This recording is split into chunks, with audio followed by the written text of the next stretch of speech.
আসসালামু আলাইকুম রহমতুল্লাহি ওবরকাতুহ। সম্মানিত দর্শক, রাজনীতি সবসময় একটা জটিল প্রক্রিয়ার মধ্যে চলে। আর দিন যত যায়, অর্থাৎ কেয়ামতের যত সন্নিকটে মানবজাতি এগিয়ে যায়, তত এই রাজনীতির যে কুটিলতা, চক্রান্ত, এই জায়গাগুলো জটিল থেকে জটিলতর হতে থাকে।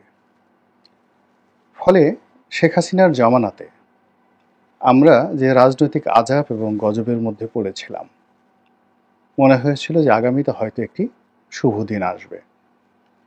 কিন্তু প্রকৃতির যে নির্মম পরিহাস, সেই নির্মম পরিহাসে শেখ হাসিনার জমানার চাইতে এখন আপনার কাছে কোন বিষয়টি খুব বেশি উত্তম বলে মনে হচ্ছে, আর কোন বিষয়টি নির্মম এবং নিষ্ঠুর বলে মনে হচ্ছে, এই জিনিসগুলোর একটা সমীকরণ দাঁড় করিয়ে দেখুন।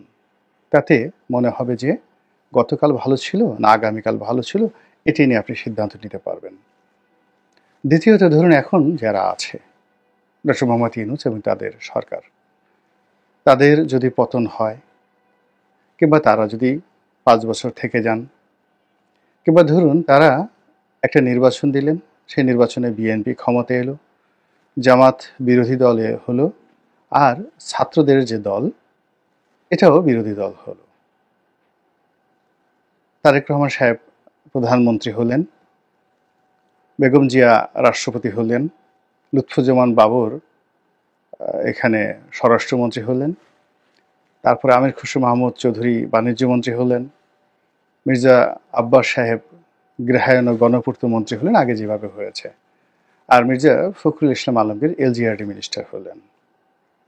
আপনার কাছে মনে হয় কি যে এখন যা চলছে তার সাথে পরিস্থিতি ভালো হবে না মন্দ হবে? মূল যে বিষয়গুলো সেটি হলো যে আমরা কোনো অবস্থাতেই একটা সহজ সরল সমীকরণ খুঁজে পাচ্ছি না। পবিত্র কালামে পাক আল্লাহ রাব্বুল আলামিন সূরা ফাতিহাতে বারবার আমাদেরকে যে বিষয়টি স্মরণ করিয়ে দিচ্ছেন, আমরা আল্লাহর কাছে প্রার্থনা করছি, ইহদিনাস সিরাতুল মুস্তাকিম, হে আল্লাহ, তুমি আমাদেরকে একটি সহজ সরল পথ দান করো। তো আমরা এই দোয়া করছি, কিন্তু আমরা এই সহজ সরল পথটিকে কখনো অনুসরণ করছি না। কিংবা সহজ সরল পথের যদি যাত্রী হতে হয়, তাহলে আপনাকে তো আগে সহজ সরল হতে হবে। নিজে পাপ এবং পঙ্কিলতার মধ্যে আপনি ডুবে থাকবেন, সারাক্ষণ মন্দ চিন্তা করবেন, আর অসৎ কর্ম ছাড়া আপনার স্বপ্নের মধ্যে কোনো কিছু স্থায়ীভাবে জায়গা পাবে না। আর আপনি বলবেন, ইহদিনাস সিরাতুল মুস্তাকিম, হে আল্লাহ, তুমি আমাকে সহজ সরল পথ দান করো।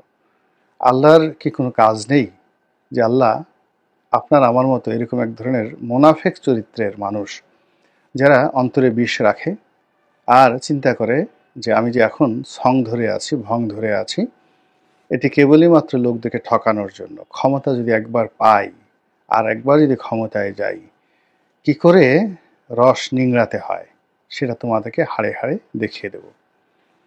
এখন আপনি যদি ঢাকা শহরের যে ময়লার ভাগাড়গুলো রয়েছে, অথবা ঢাকা শহরে ফুটপাতগুলো রয়েছে, যেখানে ভিক্ষুকরা ভিক্ষা করে আর হকাররা হকারি করে, জীবিকা নির্বাহ করে, সেখানে গিয়ে যদি আস্তে করে আপনি কান পাতেন, তাহলে আপনি বুঝতে পারবেন যে সহজ সরল পথের যাত্রী হিসেবে আমরা কোথায় যাচ্ছি এবং এখন কোথায় আছি।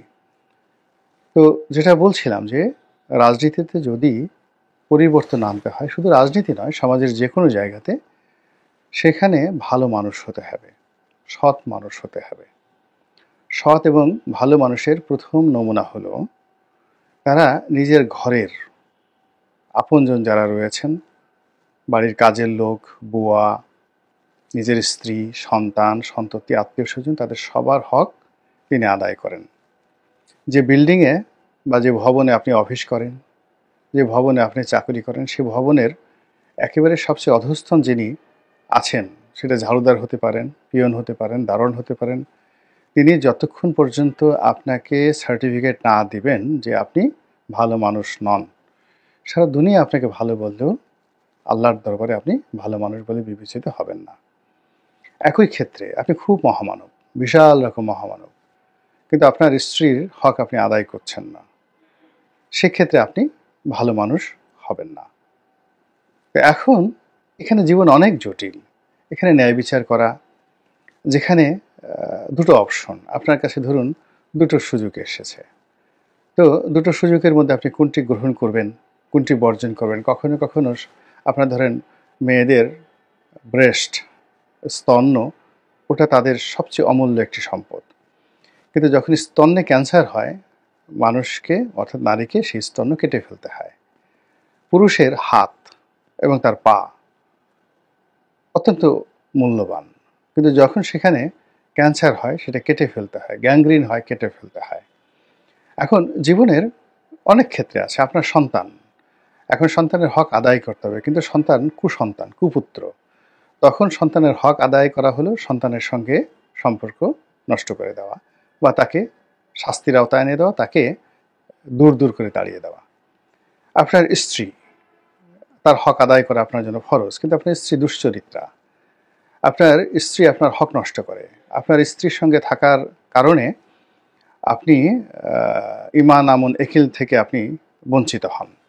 আপনি নামাজ পড়তে যান, আপনার স্ত্রী মদ্যপান করতে যায়।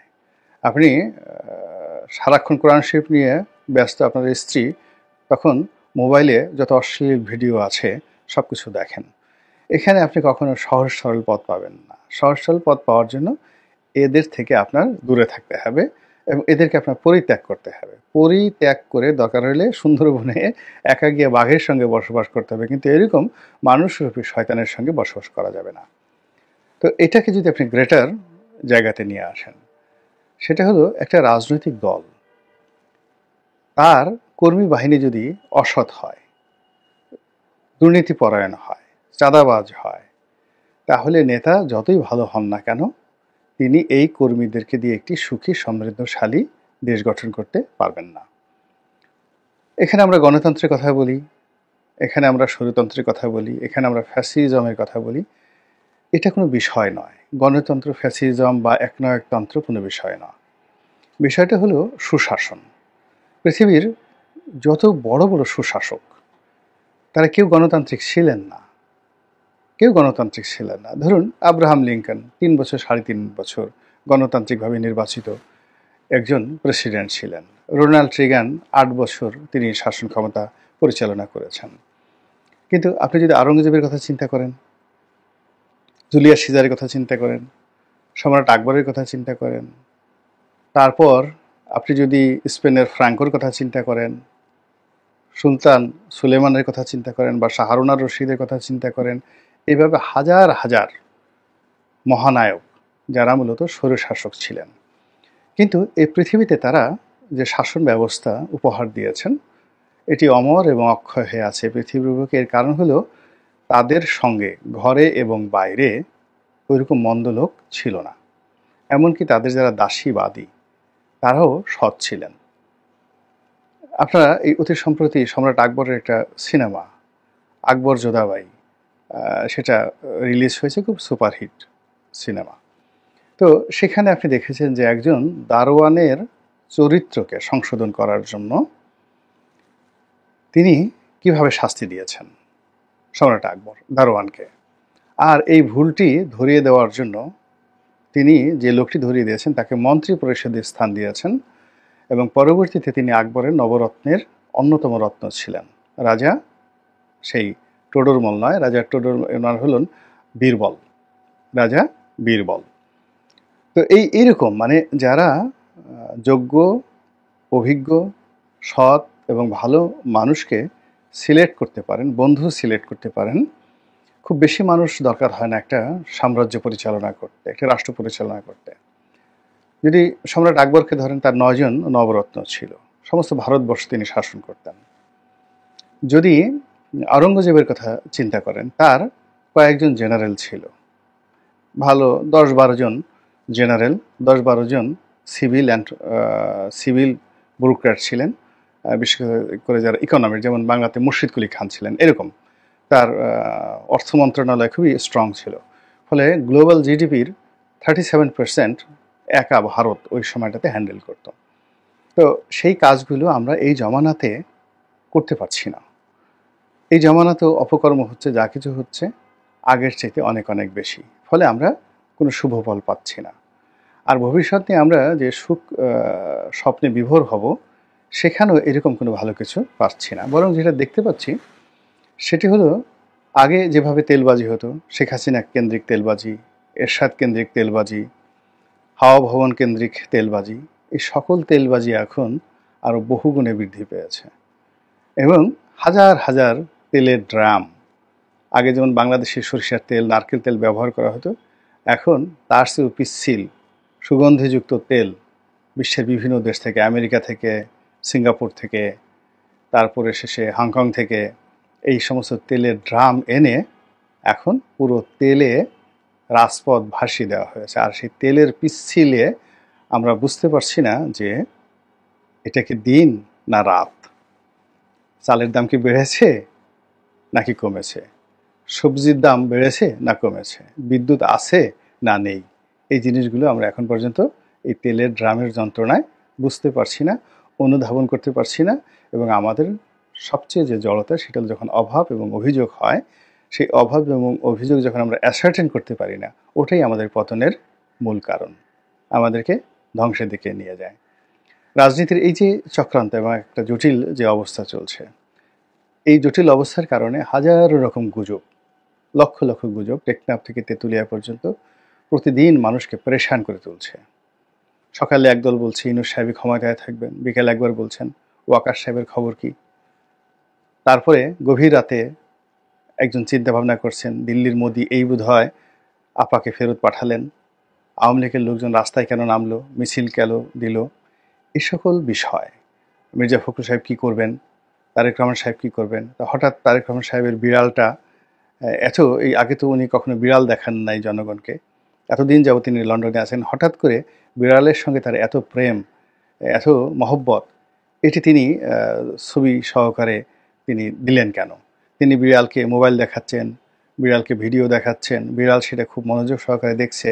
আবার সে দৃশ্য দেখে আমরা সবাই মারহাবা মারহাবা করছি এবং সোশ্যাল মিডিয়াতে এরকম একটা বিড়ালের ছবি লাখ লাখ লোক সেটা শেয়ার করছে, লাখ লাখ ভিডিও সেটা কমেন্টস হচ্ছে, লাইক দিচ্ছে। এর আলামত কি? এগুলোর আলামত কি আপনার কাছে খুব ভালো মনে হচ্ছে? আমার কাছে কিন্তু এই আলামতগুলো ভালো মনে হচ্ছে না। মহান আল্লাহ আমাদের সবাইকে হেদায়েত দান করুন এবং হেফাজত করুন। আসসালামু আলাইকুম ওয়া রাহমাতুল্লাহি ওয়া বারাকাতুহু।